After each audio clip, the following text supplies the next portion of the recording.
The Battlefield 6 open beta is almost here. The only thing we want to know is on what exact date can we play it. Well, now we do have a date, August the 4th, 2025.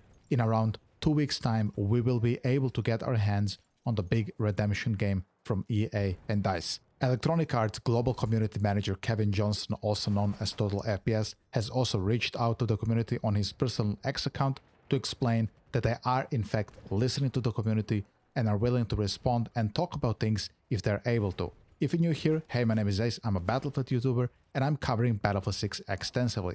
So if you love Battlefield and you want to keep in touch with Battlefield 6 related news, leaks, build guides and everything related to that game, then please consider leaving a like and a subscription, and thank you so much. Tom Henderson and his team over at Insider Gaming reported that, as spotted by several people in the Battlefield community, the EA app has revealed that the publication date for the Battlefield 6 build will be made public on August 4th, 2025.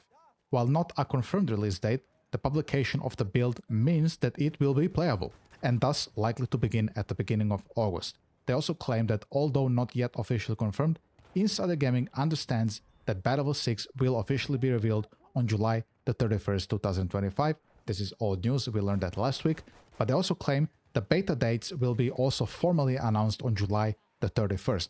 But it gets better. The content creators who were also receiving that Battlefield 6 case that Doom49 received a couple days ago, which he leaked on X, they have the beta dates inside that case. Sources indicate that those who have received the promotional cases for Battlefield 6 are aware of the beta's release date, which suggests that the beta will likely be available at the beginning of August. It also seems to appear that within the API, the code states that the Battlefield 6 beta will indeed also have some type of an early open beta access, which suggests that pre-orders for the game are also set to go live on July the 31st during the huge global game reveal of Battlefield 6. What is most likely going to happen during this huge Battlefield 6 reveal event is they're going to have some famous person, maybe some actor or a singer, presenting the Battlefield 6 trailer. And after we have seen the trailer, us and the audience who is going to be there in person, and they start applauding after the end of the trailer, EA is going to ask that you pre-order the game to have access to the early open beta. So then, you're adults, you're going to have to decide whether you are going to pre-order the game or not. I personally will not patronize you what you should do. We are all adults, so decide with your wallet.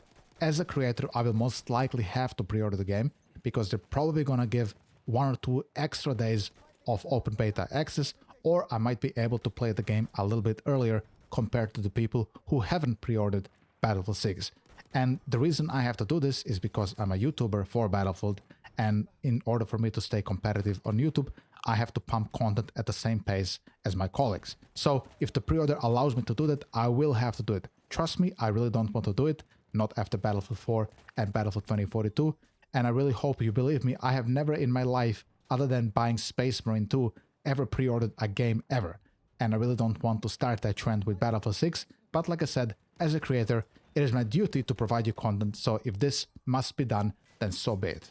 In any case, whether you are gonna pre-order Battlefield 6 or not, be ready on August 4th, 2025 to play some type of an open beta for Battlefield 6. Now yesterday we got pleasantly surprised by EA and DICE, a very rare occurrence I know, that they will be in fact including some type of a playlist with closed weapons system in Battlefield 6 open beta, which was amazing.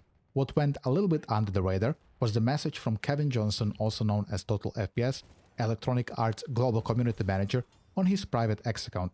And he says, when we said we want to work with the community on things and turn it up a notch, we really meant it. The ball isn't in any side's hand. It's a shared one and it's passed around. Doesn't hurt to listen, to respond and talk things out if we are able to. Long may that continue. I feel like Kevin Johnson is leaving us a clue here, if we are able to, meaning if EA lets us talk about it. I'm just messing around. Closed weapons playlist is a very welcome addition to Battlefield, and I really hope it's gonna do as well as people who really care about the closed weapon system in Battlefield 6 open beta. If it does well, perhaps they're gonna include it in the final version of Battlefield 6 launch. Perhaps it's gonna be the only version of Battlefield 6. Who knows? The fact is, they will be testing the closed weapons in the open beta, and I'm pretty sure they will also be asking feedback. After the open beta has concluded and we are heading into launch, I'm pretty sure there will be servers for the people who play the open beta, which is going to be basically, I guess, the entire world. And then we're going to have a big poll open weapons, yes or no, or closed weapons, yes or no. And then if you're a person who likes the open weapons or you hate them, and vice versa with the closed weapons, vote on that poll, and then we're gonna finally see where we are at. I have to admit, this time between Battlefield Labs pre-alpha leading into alpha of Battlefield Labs, and now we are at the gates of the open beta for Battlefield 6 has passed extremely quickly. And I hope that a lot of that time was used by DICE, Criterion, Motive, and whoever the hell is working on this game to get this game ready for an open beta reveal, for the global reveal to the entire world, because I'm pretty sure I don't have to remind you, you are aware, this is the last chance for Battlefield. So this beta has to be at minimum a 7 out of 10 experience would be my rating. If it's an 8 out of 10 or a 9, that's amazing, but I think the most realistic experience we're gonna get for that game is gonna be like a 7 out of 10. And I think that's solid, because I would give the beta and the alpha version of Battlefield 2042, which I also played, would give it like a 3 out of 10, maybe a 2. So a 7 is a pretty big upgrade compared to Battlefield 2042. But I think Battlefield Labs might, at least visually and in some aspects, be way better than the full version of the so-called fixed Battlefield 2042. The question remains, and I covered this question before in my previous video, what happens to the Battlefield Labs after the beta is out?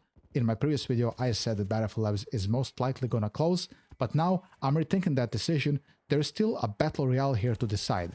I'm not sure if we're gonna be able to play the Battle Royale on the open beta day of Battlefield 6. I'm thinking this is probably for multiplayer. They might show the Battle Royale like in trailers or CGI cutscenes and maybe some interviews with some Battle Royale fanatics, but other than that, I don't think people are gonna be playing Battle Royale there.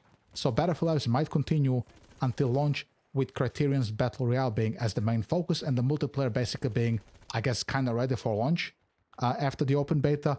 We're gonna have to see, but now this is my theory what probably happens with Battlefield Labs. One other aspect of Battlefield 6, which is also something that has to do well and it has to deliver, would be the live service aspect of the game. This is for the launch version of Battlefield 6. Maybe 2 months after the game has been out, I'm already expecting the live service to kick in and maybe introduce a new map or 2 even, a new weapon, maybe a new vehicle, or experiment with some balance changes just to keep things fresh.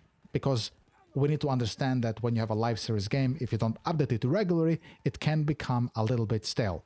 In Battlefield 3, 4, 1 and all these other games, we had premium and we had DLCs coming, so we had something to look forward to. So I really hope that EA and DICE have included some small things already for post-launch support. I think it's going to be very important. Because some people might not like Battlefield 6 on launch, but they have already bought the game, and now maybe they stop playing for a little bit and they're waiting for like a patch, and if they already have a patch ready on month 1 or 2, this is, I think, the perfect scenario for them to bring some of those people who maybe are a little bit stalling back into Battlefield 6 and boost the players' numbers.